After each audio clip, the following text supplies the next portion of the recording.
पूज्य गुरुदेव आचार्य श्री विद्यासागर जी महामुनि राज की। बोलिए परम पूज्य 108 परमान सागर जी महाराज की। बोलिए परम पूज्य क्षुल्लक 105 श्री आदर सागर जी महाराज की।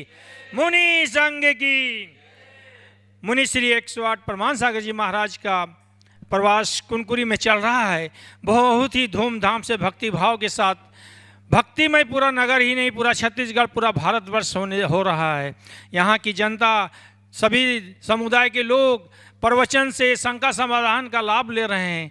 मुनिश्री का प्रवचन प्रतिदिन प्रारंभ होता है, सभी लोग प्रवचन का लाभ भी ले रहे हैं। यहाँ धर्म की प्रभावना बढ़ रही है। दुर्ग से, भिलाई से, रायपुर से, अंबिकापुर, कटनी, झारसुगुड़ा, राउरकेला से भक्तगण आकर मुनिश्री के दर्शन कर रहे हैं। आज भी हमारे बीच रायपुर से आए हुए विनोद बढ़ियाता जी और संजय बढ़ियाता जी आए हुए हैं। उनसे निवेदन करूंगा कि श्रीफल भेंट करके मुनिश्री के चरणों में श्रीफल भेंट करें और आशीर्वाद प्राप्त करें। रायपुर छत्तीसगढ़ से विनोद बढ़ियाता, संजय बढ़ियाता जी मुनिश्री के श्री चरणों में अपनी भावना व्यक्त कर रहे हैं। मुनिश्री से निवेदन कर रहे हैं कि वो छत्तीसगढ़, रायपुर राजधानी की ओर अग्रसर होएं। यही पवित्र भावना के साथ सभी रायपुर वाले, छत्तीसगढ़ वासी, नेला से भी कुछ भक्तगण आ रहे हैं। चारों तरफ से भक्तगण आकर मुनिश्री के दर्शन कर रहे हैं। मुनिश्री के प्रवचन का लाभ प्रतिदिन हमें मिल रहा है। आज भी हम सौभाग्यशालियों में से एक हैं। हमारा पुण्य उदय है कि मुनिश्री के प्रवचन का लाभ हमें मिलने जा रहा है। इस धर्म सभा में बैठे हुए सभी की ओर से, एक एक व्यक्तियों की ओर से, पूरे छत्तीसगढ़ की ओर से, कुनकुरी की जनता की ओर से मुनिश्री के चरणों में बारंबार नमस्ते करते हुए निवेदन कर रहा हूँ कि मुनिश्री अपने मुखार बिंदु से हम सभी को आशीष दें, हम सभी को प्रवचन के माध्यम से धर्म की प्रभावना बढ़ाएं। मुनिश्री 108 परमान सागर जी महामुनि राज की। सभी लोग अपने दोनों हाथ जोड़ लें और मेरे साथ महामंत्र के स्मरण के लिए अपना मानस चाहें।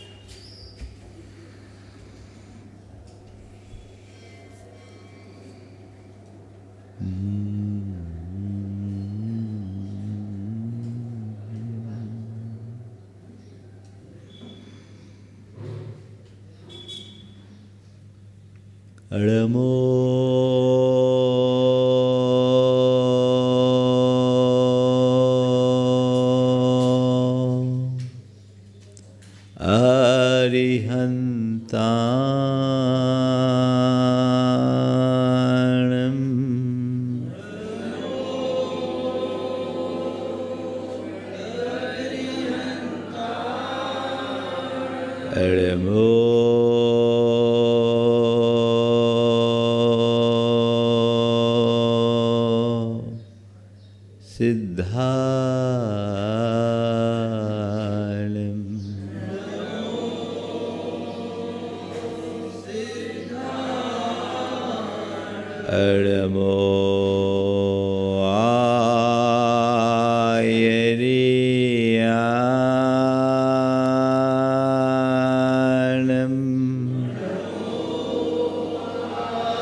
मंगलाड़ं च सबेसिं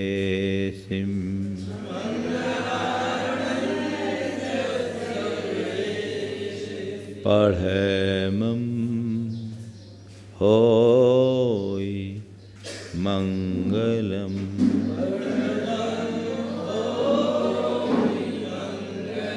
जय बोलो देवादिदेव एकहजार श्री भगवान महावीर स्वामी की, अहिंसा परमो धर्म की, परम पूज आचार्य गुरुवर श्री विद्यासागर जी महाराज की।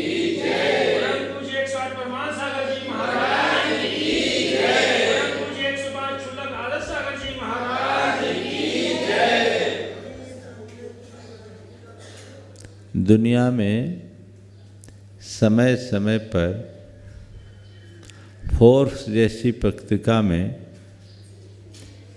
ये समाचार छपता है, सबसे धनी कौन। लेकिन आज तक ऐसा कोई संदेश देखने को नहीं मिला, ऐसा कोई सर्वे नहीं दिखा जिसमें ये तय किया गया हो कि सबसे सुखी कौन। लेकिन इतना तय है, जब कभी ऐसा सर्वे होगा तो जितने धनी लोग हैं उनका तो नाम शायद नहीं आएगा। धनी होना और बात, सुखी होना और बात, संपन्न होना और बात, प्रसन्न होना और बात। धनी और संपन्न होने का रास्ता बताने वाले लोग दुनिया में बहुत हैं। एक से एक मोटिवेटर्स हैं, अलग अलग कोर्स चलाते हैं जो आपको रातों रात करोड़पति बनने का भी सपना दिखा देते हैं। लेकिन सुखी और प्रसन्न बनने का मार्ग बताने वाले केवल सद्गुरु ही हो सकते हैं और कोई दूसरे नहीं। सद्गुरुओं के माध्यम से हमें अपने जीवन को सुखी और प्रसन्न बनाने का मार्ग मिलता है। सवाल है, जीवन को हम कैसे सुखी बनाएं। जब कभी भी सुखी बनाने की बात आती है तो देखना पड़ता है कि हम दुखी क्यों हैं। किसी से भी बात करो तो वो अपने अपने दुखों का अपने अपने तरीके से रोना रोता है। आपसे मैं पूछूं, आपको किस किस बात का दुख है, आप क्यों दुखी हो, तो क्या बताओगे? महाराज क्या करूं, हमारे पास पैसों की कमी है इसलिए दुखी, संपत्ति का अभाव है इसलिए दुखी हूँ। कोई कहे क्या करे, हमारा स्वास्थ्य अनुकूल नहीं है इसलिए हम दुखी हैं। कोई कहता है हमारी संतान नहीं है, या संतान है तो संतान अनुकूल नहीं है इसलिए दुखी हैं।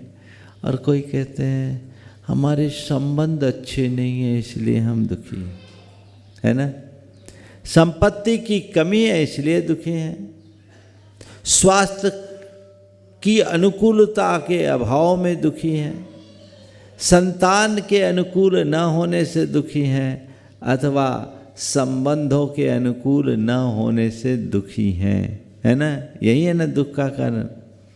और वो मनुष्य इन्हें अपने दुख का कारण मानते हुए पूरा जीवन इनके ही प्रतिकार में लगा देता है। संपत्ति की कमी दुख का कारण दिखती है तो पूरा जीवन संपत्ति जोड़ने में खपा देता है। पूरी जिंदगी संपत्ति जोड़ते रहता है इस आशा में कि इससे मेरे दुखों का निवारण हो जाएगा। संपत्ति तो जोड़ लेता है, दुख दूर नहीं हो पाता। संपत्ति जोड़ लेता है, दुख दूर नहीं हो पाता। और अनुभव करके देखो, आप जितने लोग हैं, आज आपके पास जितना पैसा है, आज से 25 बरस पहले संभव तो उतना पैसा नहीं होगा। बोलो, सही बोल रहा हूं कि नहीं? और आज से 25 बरस पहले जितने सुखी थे, क्या आज उतने सुखी हो? हिसाब लगा के बोलो, बोलो।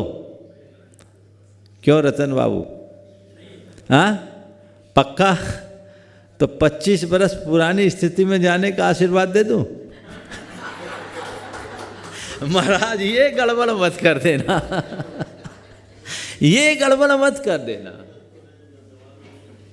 जीवन का ये कितना बड़ा कड़वा सच है। हमने ये भ्रम पाला कि संपत्ति के अभाव में दुख है, तो संपत्ति पाकर सुखी हो जाएंगे। आज तक संपत्ति पाकर कोई सुखी नहीं हुआ, क्योंकि हमने जितनी संपत्ति बढ़ाई, हमारी उतनी ही प्यास बढ़ी।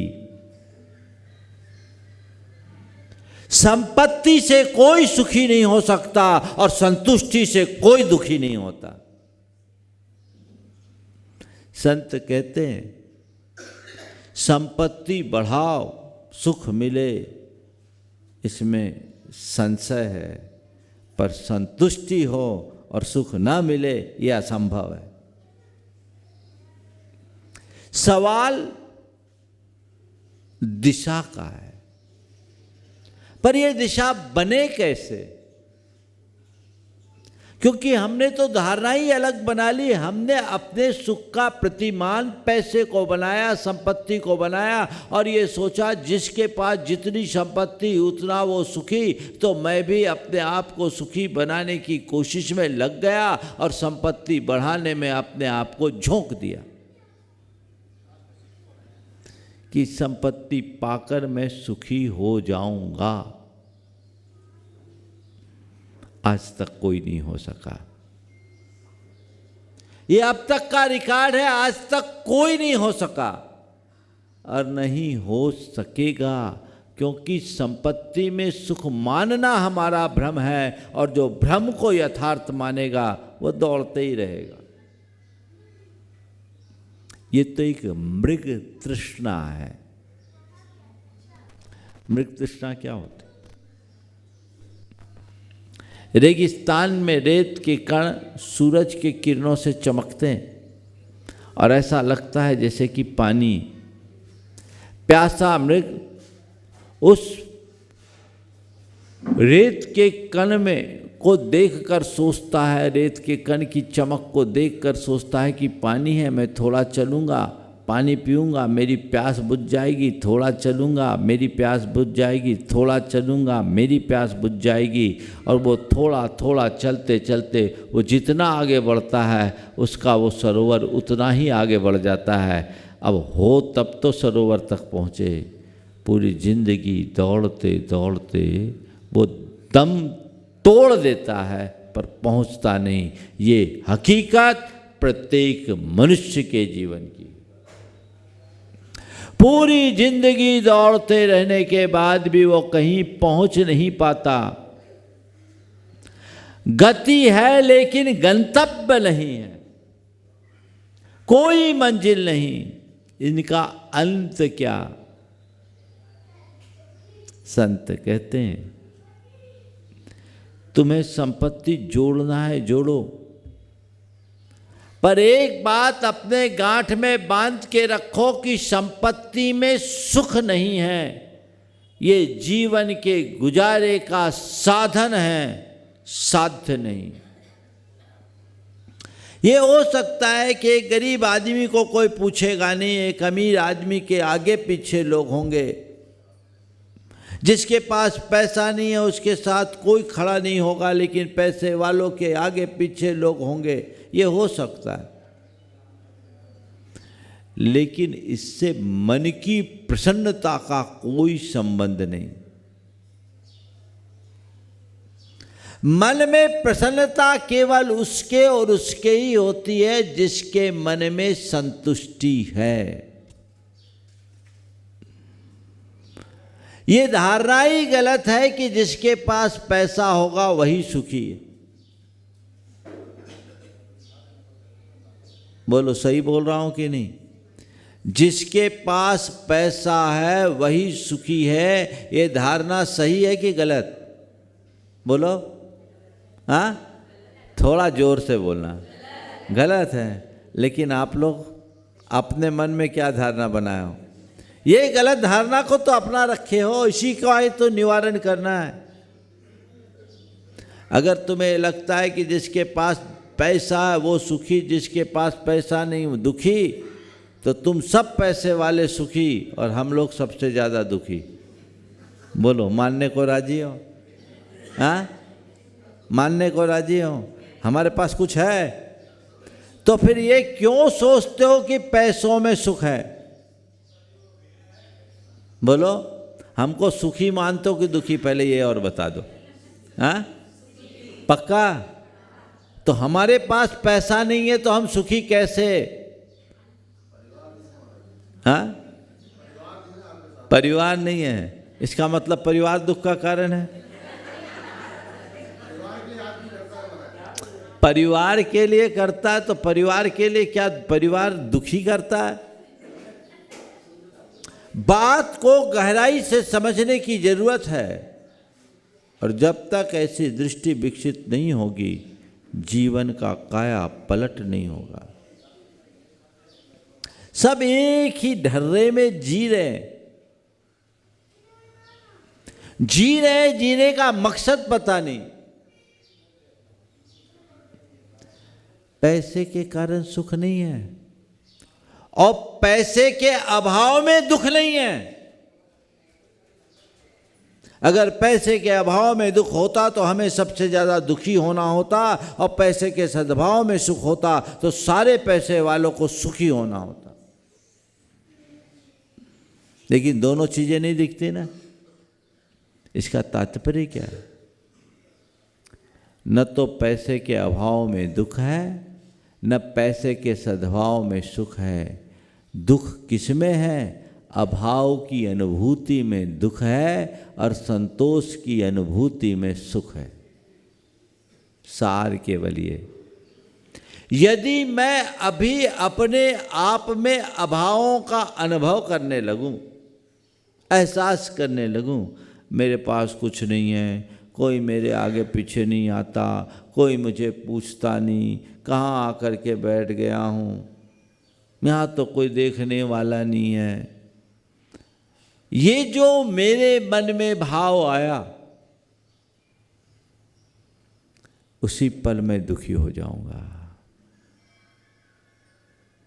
पर मैं अपने में हूं, मेरे मन में संभाव है, स्थिरता है, तो फिर दुखी क्यों?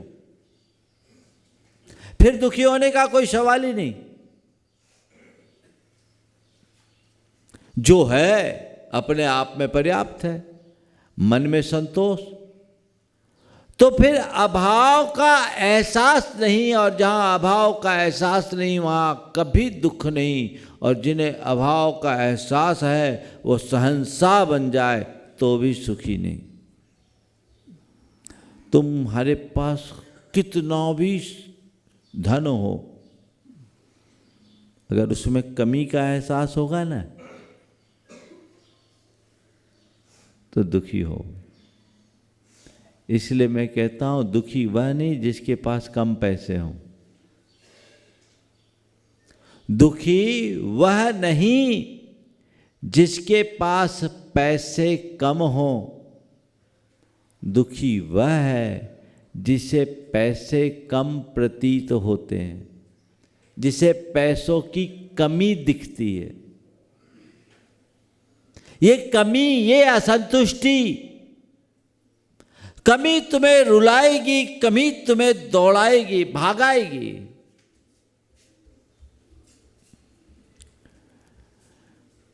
तो अपने जीवन को सुखी बनाना है, संतुष्टि रखो।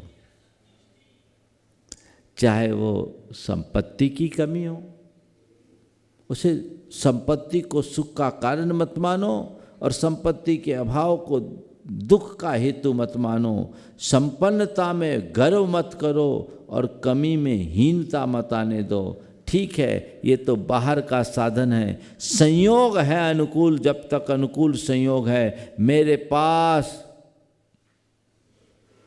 बौछार होगी, और जिस दिन संयोग बदलेंगे बंटाधार होगा। एक पल में खेल बदल जाता है। करोड़पति को रोडपति और रोडपति को करोड़पति बनने में देर नहीं लगती। जिसके हृदय में ये श्रद्धान होता वो जानता है कि संपत्ति कभी शाश्वत नहीं रही है। कर्म के संयोग से जिनके साथ मिलना होता है मिलती है, और जब जाना होता है तो जाती। इन्हें एक साधन के रूप में स्वीकार करो, और जो मिला है उसमें संतोष रखो, न उनका अभिमान करो न उनमें आसक्ति रखो, सुखी रहोगे।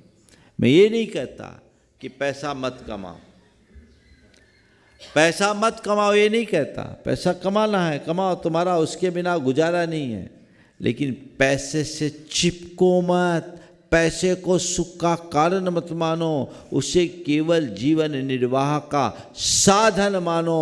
जब तक है उपयोग करो, उपभोग करो, तो जीवन सुखी होगा। संतुष्टि चाहिए, सबका मूल संतोष है। अब मेरी सेहत अनुकूल नहीं है ना, सब बहुतों का रोना होता है, अरे क्या करे, स्वास्थ्य साथ नहीं देता, शरीर मेरे अनुकूल नहीं है, अब मुझसे करते नहीं बनता, अब मैं क्या करूं, मैं तो अपनी ज़िंदगी से थक गया, सब प्रकार की दवाइयाँ कर ली लेकिन वो काम में नहीं आती, अब क्या करें। शरीर का रोना रोगे ना तो कुछ न कुछ तो निकलते ही रहेगा। संसार में ऐसा कोई बिरला ही मिलेगा जो पूरी तरह से फिट हो। क्या करे, शरीर स्वस्थ बना रहे उसके लिए यत्न करो। अपना खान पान आहार विहार संतुलित रखो, जिससे कि शारीरिक स्वास्थ्य कायम रहे। कदाचित बीमार हो तो उसकी चिकित्सा कराओ, लेकिन बीमारी को अपने मन में हावी मत होने दो।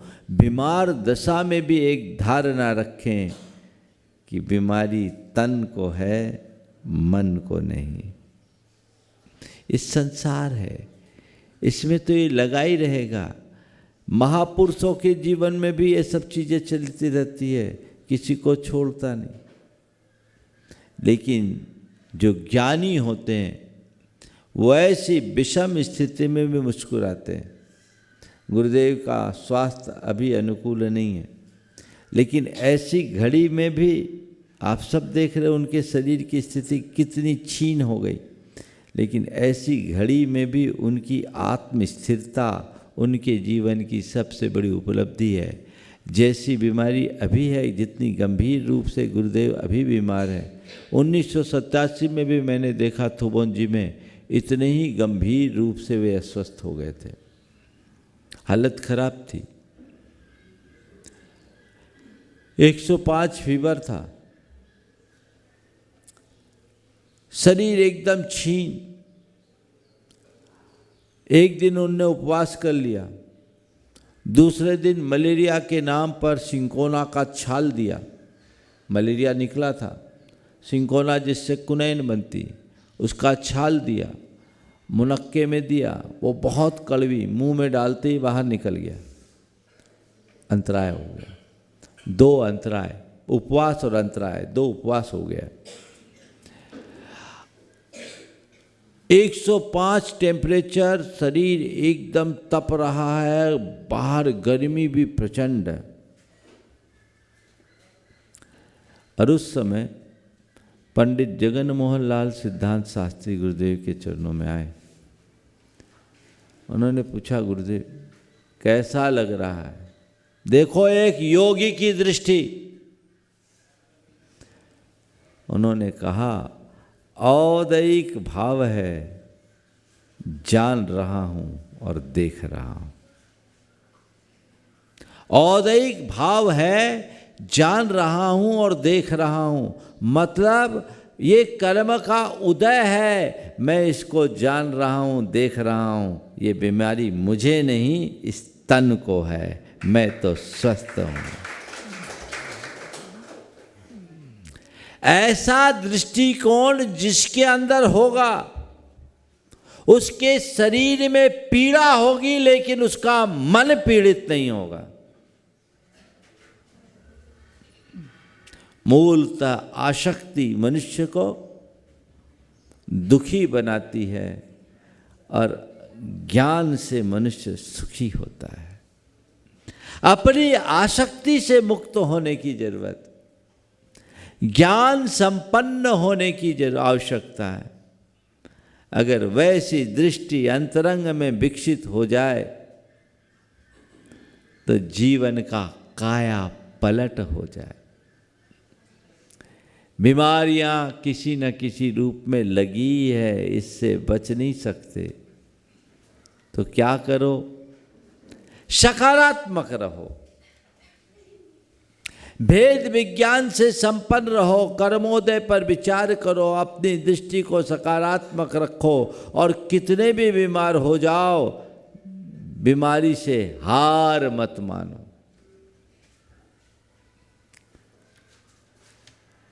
मेरी संतान अनुकूल नहीं है, संतान नहीं है, तो संतान के अभाव में दुखी है। तो देखो जिनके पास संतान है वो सुखी हैं क्या? अभी कह रहे थे परिवार के कारण वही झमेले में फंसे।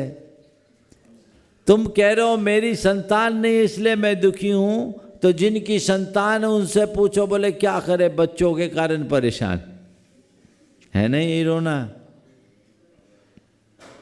तो संतान सुख का कारण नहीं और संतान का अभाव दुख का हेतु नहीं। ये दृष्टिकोण अपने भीतर विकसित करो। अगर संतान है तो उसका ठीक तरीके से लालन पालन करके उन्हें आगे बढ़ाओ, और संतान नहीं है तो इसे अपने कर्म का योग मानकर संतोष करो। संतान हो और सुसंतान न हो तो और झमेला। ये धारणा ही गलत है। संबंध अच्छे नहीं है इसलिए मैं दुखी हूं। संबंधों में समरसता होनी चाहिए, लेकिन यदि कदाचित कोई संबंध ऐसा बन गया जिनमें सही समझ न हो, तो भी हमारी समझदारी ऐसी है, इसमें है कि हम अपनी समझ को विकसित करके तालमेल बनाकर जीने का अभ्यास करें। हमने ऐसे अनेक लोगों के जीवन को देखा है जिनके संबंध अच्छे नहीं हैं पर बड़े अच्छे से रह रहे हैं, बहुत अच्छे से रह रहे हैं।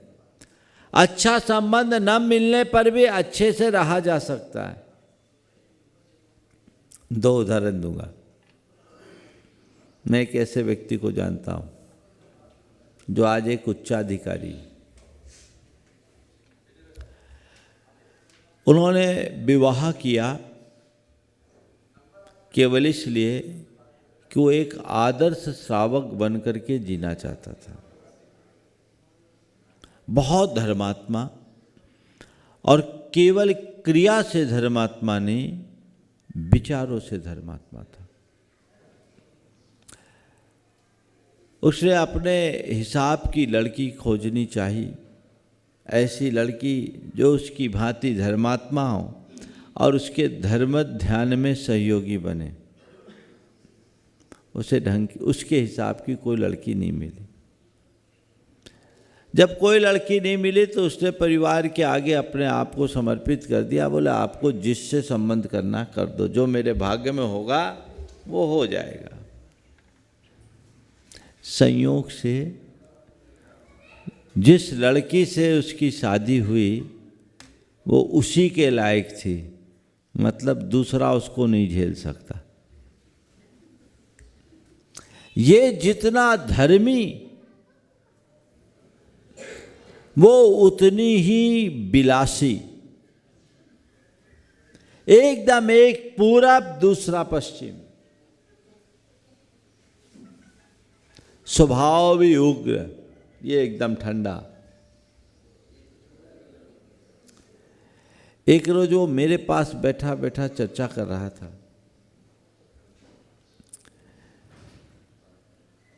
मैं एक दलाल में बैठा था, सामने एक हॉल था। उसकी धर्मपत्नी आई हुई थी, अचानक उसकी बच्ची जग गई, दूध पीती बच्ची थी। धर्मपत्नी ने वहीं से आंख दिखाए, वो मेरे से तत्व चर्चा को बीच में विराम देते हुए कहा, महाराज अभी आया।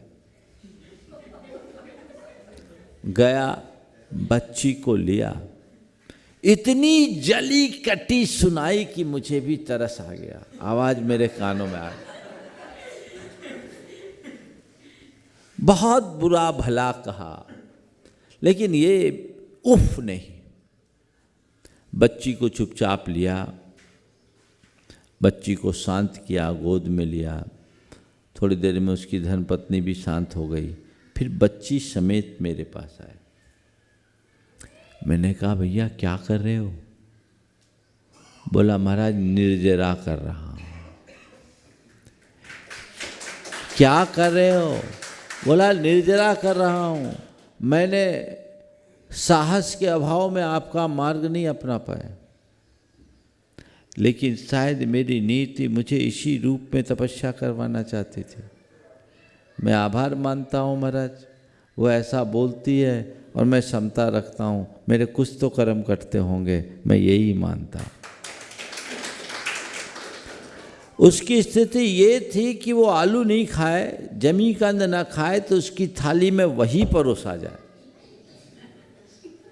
ये ओफला बोले, जो हो उसको छोड़कर बाकी सब खा ले और बाकी चीज़ें बाहर आके गाय या कुत्ते को खिला दे।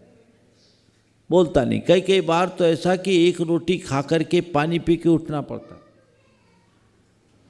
लेकिन मानना पड़ेगा उसने निर्जरा कर ली और उसके सौम्य व्यवहार का ये प्रतिफल हुआ कि उसकी धर्मपत्नी का हृदय परिवर्तित हो गया और आज उसके साथ कदम से कदम मिला करके चल रही है।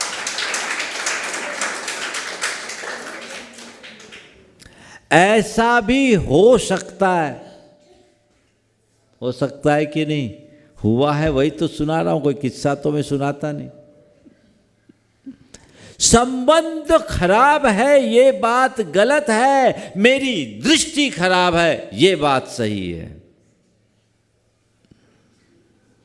संबंधों को एक संयोग मानकर स्वीकार कर लो तो हर संबंध को निभाने की सामर्थ्य आ जाएगी।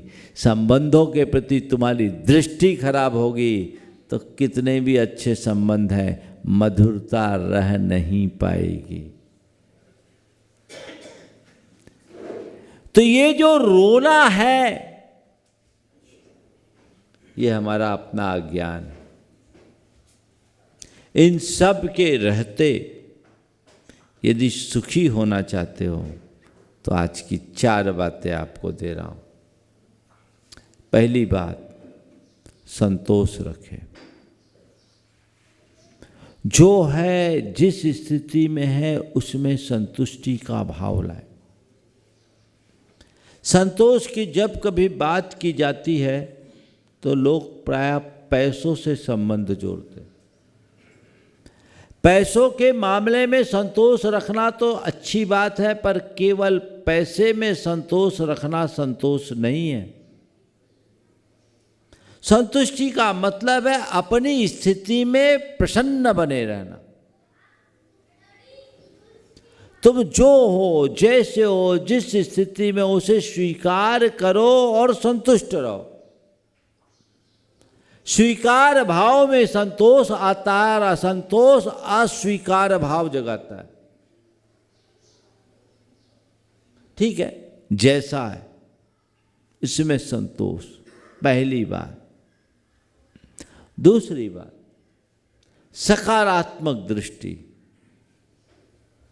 हर घटना को, हर प्रसंग को, हर परिस्थिति को सकारात्मक रूप से देखने की क्षमता विकसित कर लीजिए, कभी दुखी नहीं होंगे।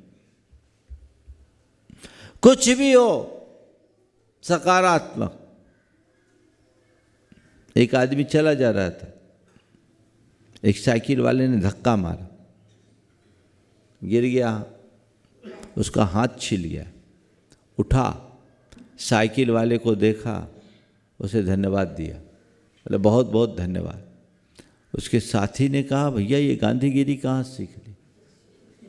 इसने तुम्हें साइकिल से धक्का मारा और तुम इसे धन्यवाद दे रहे हो। बोले तुम इसे नहीं जानते हो, मैं इसे अच्छे से पहचानता हूँ। तुम इसे नहीं जानते, मैं इसे अच्छे से पहचानता हूँ। ये प्रतिदिन इसी वक्त ट्रक से गुजरता था, ये प्रतिदिन इसी वक्त ट्रक से गुजरता था। गनीमत है आज साइकिल से गुजरा, यदि रोज की तरह ट्रक से धक्का मारा होता तो मेरा क्या हाल हुआ। क्या दृष्टिकोण है? क्या ऐसी दृष्टि विकसित नहीं की जा सकती? सकारात्मकता अपने संपत्ति के मामले में, स्वास्थ्य के मामले में, संतान के मामले में या संबंध के मामले में जगा के रखिए। आपके अंदर जितनी सकारात्मकता होगी, जीवन उतना सुखी होगा। रोना रोगे तो रोते ही रहो। एक आदमी अपने मित्र के यहाँ गया तो देखा उसका बेटा थोड़ा पागल था। बोला भाई आपका बेटा ठीक है? बोले हाँ बहुत बढ़िया। बोले उसकी तबीयत तो ठीक है? बोले पहले से बहुत अच्छी, पहले से बहुत अच्छी है। बोले मैं अभी गया तो अपना नाम नरेंद्र मोदी बोल रहा था, मैं अभी उससे मिला तो अपना नाम नरेंद्र मोदी बोल रहा था। बोले ठीक, अच्छा, इसीलिए तो मैं बोला पहले से अच्छा है, क्योंकि कल तक अपना नाम अमित शाह बोलता था।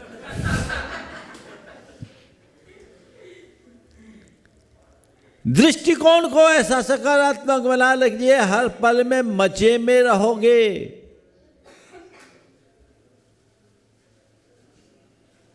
अब जो है उसको तो झेलना ही पड़ेगा। चीजों को नहीं बदला जा सकता, चीजों के प्रति अपने दृष्टिकोण को आसानी से बदला जा सकता है। और जिसके अंतरंग में ऐसी सकारात्मकता होती है वो हर पल मुस्कुराते हुए जीने की सामर्थ्य रखता है। कुछ भी घटे, बी पॉजिटिव।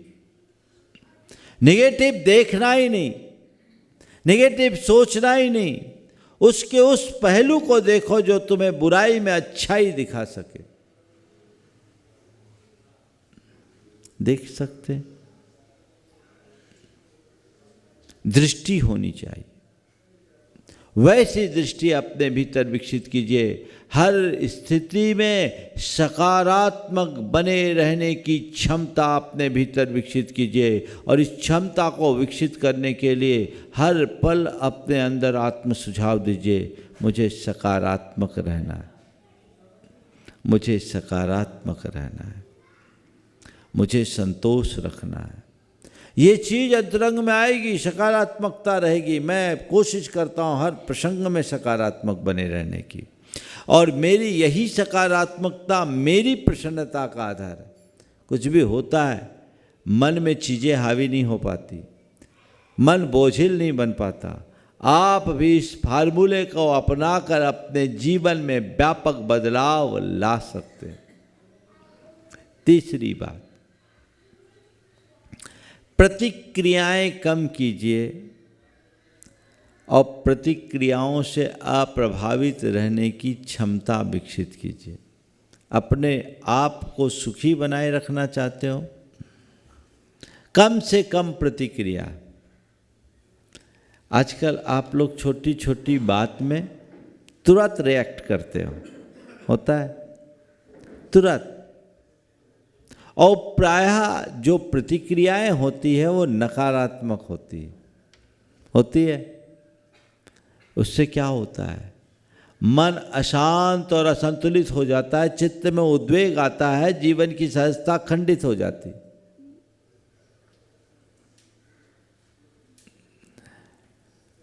कुछ भी हो, प्रतिक्रियाओं को कम करना सीखिए, कम से कम प्रतिक्रिया करें। एक तय कर लीजिए कि प्रतिक्रियाएं करेंगे तो त्वरित प्रतिक्रिया नहीं करेंगे, तुरंत कोई प्रतिक्रिया नहीं करेंगे, और करेंगे भी तो नकारात्मक प्रतिक्रियाओं से बचेंगे, क्योंकि नकारात्मकता का परिणाम सदैव नकारात्मक मिलता है। और फिर प्रतिक्रियाओं से अप्रभावित रहने की कला विकसित कीजिए। जितना बने, अगर कोई कुछ बोल दे तो उसे नजरअंदाज करना सीखिए, इग्नोर कीजिए। होता क्या है, छोटी छोटी बातों से आप प्रभावित हो जाते हो और उसे पकड़ करके बैठ जाते हो। किसी ने कुछ कह दिया, वो बात घर कर गई, बैठ गई, गांठ बांध करके बैठ जाते हो।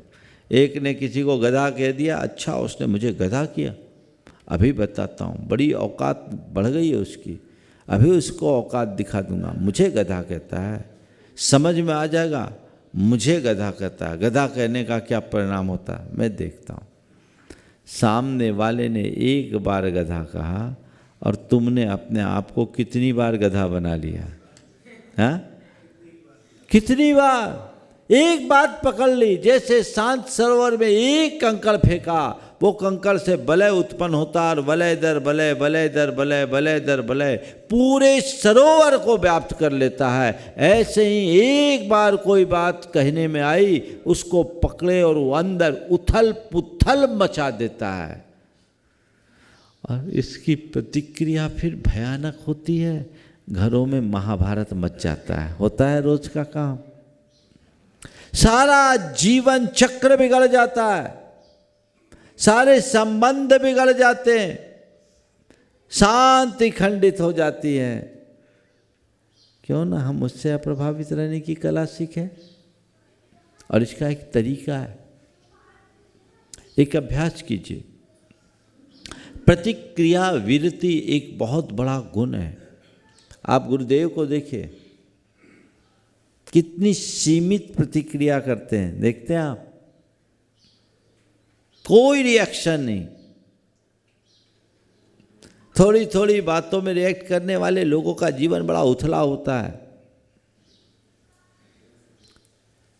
गंभीरता होनी चाहिए, चीजों को पचाने की सामर्थ्य विकसित होनी चाहिए। और उसके लिए एक अभ्यास आप सबको बताता हूं। प्रतिक्रियाओं से बचने के लिए, नकारात्मक प्रतिक्रियाओं से बचने के लिए अभ्यास बहुत उपयोगी है। रोज शाम के समय आप एकांत में बैठिए, यदि संभव है तो भगवान के पास बैठिए, और सुबह से शाम तक के विचारों को रिकॉल कीजिए। आज मैंने कब कब किस किस प्रसंग में क्या क्या प्रतिक्रियाएं दी, उसे रिकॉल कीजिए। और जितने भी नेगेटिव प्रतिक्रियाएं थी प्रथम चरण में, उन सब की निंदा कीजिए, मन से उसकी आलोचना कीजिए कि मैं अब ऐसी प्रतिक्रिया नहीं करूँगा। हे भगवान, मैंने जो ये प्रतिक्रिया की ठीक नहीं की, मुझे इससे बचना है, आगे मैं इसका ध्यान रखूँगा, इसकी पुनरावृत्ति नहीं करूँगा। और उसी क्षण 9 बार नमोकार मंत्र पढ़ लीजिए। दोबारा जब भी होगा आपके मन में ख्याल आएगा, मुझे ऐसी प्रतिक्रिया नहीं करनी, और मुझे सहज रहना है, मुझे शांत रहना है, ये आत्म सुझाव अपने मन को देना शुरू कीजिए। सहजता मनुष्य को प्रतिक्रियाओं से बचाती है, उससे बचने का अभ्यास कीजिए। तो प्रतिक्रियाएं कम कीजिए, प्रतिक्रियाओं से प्रभावित होने से बचिए। और चौथी बात जो सबसे ज़रूरी है, सहनशीलता को विकसित कीजिए, सहन कीजिए। कोई भी बात आए तो उसे सहन करने की क्षमता अपने भीतर विकसित कीजिए। चीज़ों को नज़रअंदाज करने वाला और चीज़ों को बर्दाश्त करने वाला कभी दुखी नहीं हो सकता। संसार में आपको रहना है तो बहुत सारी चीज़ों को सहनी पड़ती है। लोग कहते हैं, गुरुदेव ने बहुत अच्छा हाइकू लिखा है, कहो न सहो सही परीक्षा यही, आपे में रहो। कहो न सहो, कहो न सहो सही परीक्षा यही, आपे में रहो। कहना नहीं है, सहना है। सह लोगे तो रह जाओगे और कह दोगे तो बह जाओगे। आज लोग कह के बहते हैं, सह के रहना सीखो, कह के बहना नहीं। ये क्षमता अपने भीतर विकसित कर ले तो हमारा जीवन परम सुखमय होगा, जीवन आनंदमय होगा। सबका जीवन सुखमय बने, सबका जीवन आनंदमय बने, सबके जीवन में प्रसन्नता हो। इस भाव के साथ समय आप सबका हो गया। यहीं पर विराम। बोलिए परम पूज आचार्य गुरुवर श्री विद्यासागर।